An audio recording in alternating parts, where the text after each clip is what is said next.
Hey, what's up guys and gals? My name is Rick9G. Thank you so much for joining me today. We're going to be talking about Hogan's Heroes. I want to thank you all for supporting the channel, supporting my Hogan's Heroes videos. Don't forget to hit that subscribe button and the bell button as well and all. When you do that, it'll notify you whenever I go live or whenever I post a video. Many people are telling me all the time that they're subscribed to the channel, but they're still not notified. So make sure you do this so that you can be notified. Let's get right to the video. Before I forget, in this video, I'm going to be letting you know how you can win your very own Hogan's Heroes Season 2 DVD set. It's very simple, just make sure to watch the entire video, no cost from you, and I'll let you know how you can get it for yourself. Now guys and gals, I do want to dive a little bit into the show, and more specifically into a specific item or trait that the show has, something that makes it unique. And I thought, why don't I start with the rising bed entrance? Now this is the entrance in Barrack 2 that the heroes had. It served to have them go down into the tunnels, go into the area where Kinchlow is with all the radios and so forth. And I thought, let's talk a little bit about it and give you all the details. I think you'll absolutely love this. And if you love videos just like this, let me know in the comments down below what other ones you'd like me to analyze, whether it's Colonel Klink's military helmet, or you want to look at his office, maybe look at Schultz and his weapons, whatever it is, I'd be really happy to oblige. So let's get right to it in terms of this bed entrance.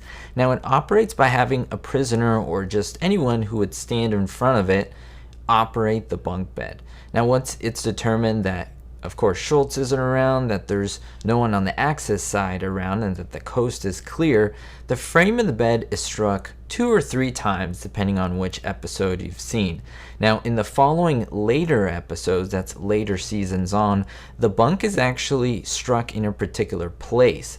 And there's a small little section, a small bit of frame that can be seen that they could depress. It's almost like a button that they had to put their 4 fingers in, excluding their thumb. When they depress this, of course the entrance would open up. Now the way this would happen is the bottom part of the bed would rise up to the top until it was placed under the bottom part of the top bed. Remember, because these are bunk beds. Now at the same time that this would happen, the lower support frame of the mattress of the bed would become a ladder, and that is how the heroes and prisoners or anyone else who would need to go up and down would escape, how they would leave through the tunnels. Now this itself would be lowered into the tunnels that I mentioned, and that is under that particular barracks number 2. Now the floor itself under the bunk, where did that go? Well, that would drop down at the same time and it would disappear into the tunnel.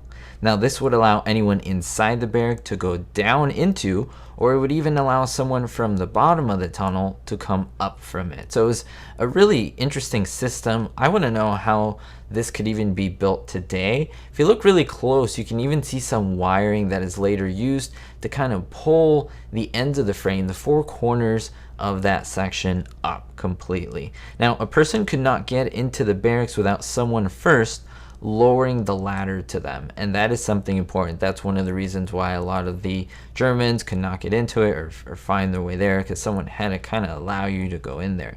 Now as I mentioned before, in many of these episodes there was this line or cable that can be seen traveling up or down behind the vertical frames of the bunk.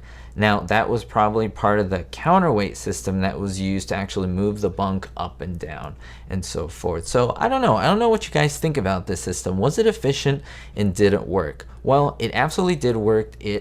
Over 100 prisoners got through this in the course of the episode. They actually named and numbered them at some point very early on in, I believe, season 1 or 2, and they said, well, this is the 107th prisoner we've gotten out of here. So at the end of the series, there's probably hundreds and hundreds of prisoners who got out through this tunnel and even came in, which is really interesting. That's the clincher right there. They will come in.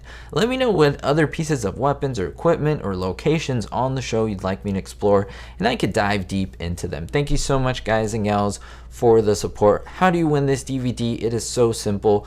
Many of you are subscribed, but many of you aren't. You have to be subscribed. Click that red notification subscribe button. That is the first thing you have to do to get this DVD. The second thing you have to do is hit that like button and then leave a comment. Let me know if this was one of your favorite gadgets or what you actually liked or maybe didn't like about the rising bed entrance. I love to hear that.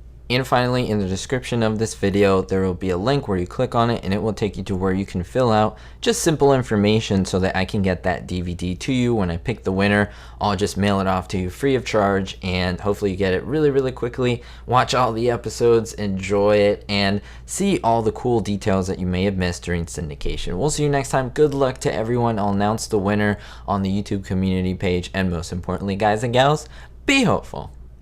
Thank you so much to my Diamond tier patrons, Gary N, David D, Paul T, and Ricky. If you want to be named here in the credits, make sure to look at the link in the description and you'll be able to receive more exclusive giveaways only on Patreon. We'll see you next time.